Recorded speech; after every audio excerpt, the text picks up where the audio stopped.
Hello my dear student, welcome to Deepak classes. स्वागत है आपका अपने चैनल पे। अगर आप चैनल पर नए हैं, चैनल को लाइक शेयर सब्सक्राइब करना ना भूलें। आज हम एक बेहतरीन क्वेश्चन करने जा रहे हैं। क्वेश्चन है फ्लक्स से रिलेटेड, और क्वेश्चन कह क्या रहा है आपसे, a charge Q is distributed on a ring. ये रिंग है आपकी, ये वाली, इस पे जो चार्ज है बच्चों वो क्यू है, ठीक है। और आपसे पूछा जा रहा है और स्पेयर ऑफ इक्वल रेडियस, ये जो है स्पेयर है, इंटरसेक्शन जैसा बना दिया आपने, सेट थ्योरी में पढ़ा होगा। R is construct with its centre at a periphery of ring. तो रिंग की पेरीफेरी को सेंटर मानते हुए हमने क्या किया, एक स्पेयर ड्रॉ किया, ठीक है। रिंग और स्पेयर में क्या डिफरेंस है आप मुझे कमेंट सेक्शन में ज़रूर बताइएगा। पूछ रहा है find the flux of electric field through the surface of sphere, ठीक है। तो स्पेयर से कितना हमारा फ्लक्स जाएगा ये पूछा जा रहा है, ठीक है। तो अब यहाँ पर आप ध्यान से अगर देखेंगे, जो हमारा ये सर्कुलर रिंग है, आप ये देखिए ये वाला जो पार्ट है, ठीक है। पहले आप इसमें ये देखिए, अगर आप इसको मिला लेते हैं यहाँ, तो ये कितना होगा, रेडियस के बराबर होगा। तो इसका मतलब ये है कि जो ओ ए है ये हमारा रेडियस है, सेंटर से कहीं पर भी डिस्टेंस। वैसे ही इसको भी आप देखेंगे, ये भी रेडियस है, ठीक है। अच्छा जी, अब यहाँ पर आप देखें, अगर हम लें ओ बी ओ वन, ठीक है।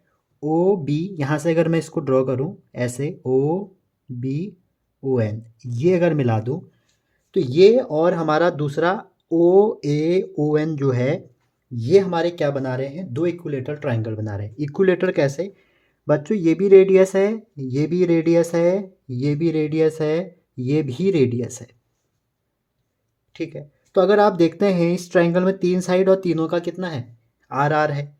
तो आर आर जब तीनों का है तो इसका मतलब ये हो गया कि एक ऊपर इक्विलेटरल ट्राइंगल हो गया, एक नीचे हो गया, ठीक है, बिकॉज ऑफ इक्वल रेडियस। और रेडियस कितना दिया है आपको, आर दिया है, रेडियस कितना दिया है, आर दिया है। अब आप देखिए जो एंगल है आपका कौन सा, वी ओ ए। अगर आप इसको ध्यान से देखें इस बी ओ ए को, तो एंगल बी ओ ए कितना हो जाएगा, 60 + 60 120 हो जाएगा, ठीक है। जो एंगल बी बी ओ ए है ये वाला, अगर आप इसको देखें ये 160 हो जाएगा, इन दोनों का अगर आप देखते हैं।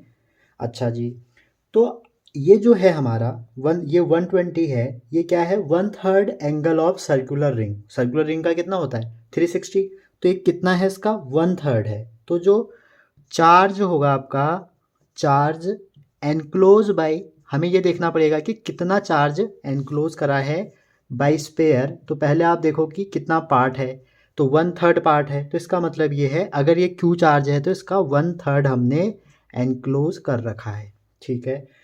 अब आप इजीली फ्लक्स निकाल सकते हैं क्योंकि क्लोज सरफेस है। तो फाई कितना हो जाएगा, Q/3 हो गया ये, तो आपका हो जाएगा Q/3 एप्सिलॉन नॉट। तो ये आपका आंसर है, बहुत इंपॉर्टेंट रिलेशन है। कोई कोई अगर, एक तो मेथड ये है इसको करने का, कोई कोई एक और मेथड से करता है इसको, उसको मैं आपको करा देता हूँ। कोई कोई बच्चों इसको आप कैसे करता है, देखिए अगर ये मान लो मेरा रिंग है और ये मेरा स्पेयर है, ठीक है। अब आप यहाँ से ध्यान से देखिए, एक तरीका तो वो था जो मैंने आपको करवाया, यहाँ से लेके आपका इस पॉइंट पे और यहाँ से लेके इस पॉइंट पे आप देखेंगे हमारा एक इक्विलेटरल ट्राइंगल बन रहा था, ठीक है। अगर आप ध्यान से देखें इसको, अगर ये ओ है, ये ओ डैश या ओ वन है, ये बी है, ठीक है। ओ हो गया, ओ वन हो गया, और ए हो गया, बी हो गया। अगर ये होता है, अब आप देखिए ये अगर आप मिलाते हैं ये वाला पार्ट, ये क्या हो जाएगा, ए बी हो जाएगा, ठीक है। रिंग का सेंटर, इसमें चार्ज हमें क्यू दिया है, और यहाँ पर क्या है, हमें देखना पड़ेगा कि इसने कितना पार्ट, इसका जो ये वाला लिया है इसमें कितना चार्ज होगा। अच्छा जी, तो लीनियर चार्ज डेंसिटी कितनी होगी, लीनियर। अब आप यहाँ पे देखेंगे जो दूसरा मेथड है, ये रिंग है आपका, तो चार्ज कितना होगा, आप लीनियर चार्ज निकालेंगे, अगर लीनियर इसके कॉमन पॉइंट पे निकालते हैं, linear charge density of ring. तो रिंग पे बच्चों जो लीनियर चार्ज डेंसिटी हो जाएगी टोटल रिंग पे, वो हो जाएगी, होती क्या है, लैम्डा ओवर हो जाएगी ये क्यू, जो भी आपने क्यू चार्ज दिया है, कैपिटल क्यू है तो इसको क्यू कर लीजिए, Q/2πr। ठीक है। अच्छा जी, अब आप क्या करो, जो चार्ज है आपका वो कहाँ पे निकाल लें, चार्ज ऑन जो आर्क है ए बी, यहाँ से लेके अगर आप यहाँ इसको मिला देते हैं तो एक आर्क जैसा बनेगा, इस ए बी पे निकाल दो। तो ए बी पे कितना हो जाएगा, क्यू ए बी जो हो जाएगा आपका, क्यू ए बी आपका इसके इस पे लाई कर रहा है, तो Q A B equal to हो जाएगा lambda into arc times A B. ठीक है। अब आर्क की जो वैल्यू होती है आपने पढ़ा होगा, एंगल होता है आर्क ओवर रेडियस, तो यहाँ से आर्क हो जाएगा थीटा इंटू आर, तो लेमडा की वैल्यू हो गई क्यू ओवर 2 पाई आर, और रेडियस है यहाँ पे आर, इनटू ये जो थीटा है ये 120 है, 120 को आप 2 पाई/3 भी रख सकते हैं।